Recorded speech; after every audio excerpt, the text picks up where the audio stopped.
Hello, ladies and gentlemen. My name is Chris Stallings. You might know me here on YouTube as MarauderEX, and this is this week's episode of Operation Recap. Just a couple of stories this week, not anything too major, but some things that I want to get out there. First off, we've got Square Enix has no plans to make Final Fantasy XIV A Realm Reborn free-to-play. This is the most troubled MMO launch in history, it seems. Final Fantasy XIV came out, and it was not well enough done for Square's tastes, we'll put it that way. So much so that while they completely restructured their internal staff and redesigned the game basically from the ground up, they gave players the ability to play the original game for free until the new changes come into effect. Well, that's starting to come into effect. It's now I believe in a closed beta, but they've already stated that they will not carry over the free-to-play model, which makes sense. Final Fantasy XI did very well for them as a pay-to-play MMO, very similar to the WoW model. I can understand their reasonings for not doing that for 14, especially since they have not been making any money off of this game whatsoever. They've in fact lost a great deal of money. It's speculated that their quarterly loss, or their losses for 2011, not just quarterly but the entire year, was about $150 million due to this one game on its own.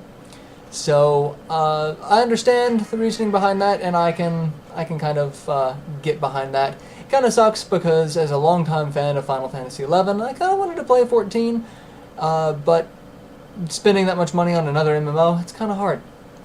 Anyway, next up, we've got THQ. I'm so sad about this. THQ, they closed their doors just a couple of weeks ago. They are actually in the process of auctioning off the last of their IPs, including titles like Darksiders, Homeworld, Destroy All Humans. That's actually a very big deal to me. I loved the Destroy All Humans franchise. I love Darksiders, and they're being auctioned off now to pay off whatever's left of the company debts. They had already done one round of auctions, and pretty much every game company ever came out and was able to get something from THQ's library. These are the remaining IPs that are being auctioned off now. So good luck to whoever gets them, and I hope you do the franchises justice that THQ did while they were working on them. I hope they do better for you than they did for THQ, it seems. Next up, Skullgirls is crowdsourcing DLC characters. This is I'm not even sure where to go with this one. The company got sued. The company got sued a long time ago for its Def Jam Rapstar title for $15 million. This caused the company's assets to be frozen. They were still able to work on games with Lab Zero, and they were creating this great fighting game called Skullgirls. It's gotten a lot of indie press. It's in some circles flown completely under the radar. In other circles, it is the most touted game ever. And then they talked about wanting to add DLC characters. The character roster is only 8 characters, so not very big for a fighting game, but they want to add more characters. But the crowdsourcing is looking for $150,000 to add a character. Now, I don't know if it's a character. Every report that I've seen on this is slightly different, that that's just one character, that's just the start to add several characters, and the more they get, they're going to add more characters. But the initial numbers, they need $150,000 for extra characters. Regardless, that's a lot of money for extra characters.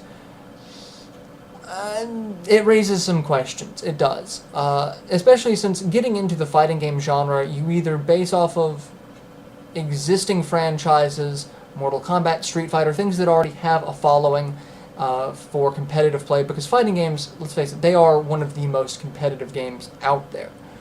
Starting off on a brand new IP like this, you're already taking a risk, and then having such a small roster and then adding that much more money for other characters, it's a very risky move on their part. I hope it works out well for them, because if the game looks half as well as what they're showing it off to be, it'll be a fun game to say the least. Whether or not it will stand the test of fighting game history is yet to be determined. And last up is probably the biggest story I will be covering here. other than the PS4 release. The biggest story for this week is Kingdom Hearts 1.5 is coming out here in the US. Yay! I'm actually a big fan of this because I love the Kingdom Hearts series. I've been a big follower of it. At first, I thought that it was going to be a terrible, terrible franchise. I remember when I was much, much younger and I saw the early screenshots of it, thinking, this is just a terrible idea. And then I played it and I fell in love with it, and I've purchased every title that's come out thanks to my wife. So, and it's a game that both of us have gotten into so much so, and I'm very glad that they've announced that it's coming out here in the U.S. It's been rumored. There were several rumors of Jesse McCartney, who does the voice acting for Roxas, showing off that there's going to be that he's back in the studio doing the voice acting for the 1.5, which kind of hinted that it was going to come out here in the US, but there was no official confirmation from Square. In fact, Square went so far as to pull all information that they could from the Twitter and internet infospheres that they could. So, but that's it for this week's episode of Operation Recap. Check out all these stories that I've mentioned. All the links will be in the description. And keep tuned to Operation Rainfall for all sorts of news, opinions, editorials, and whatnot. Till then, later everyone.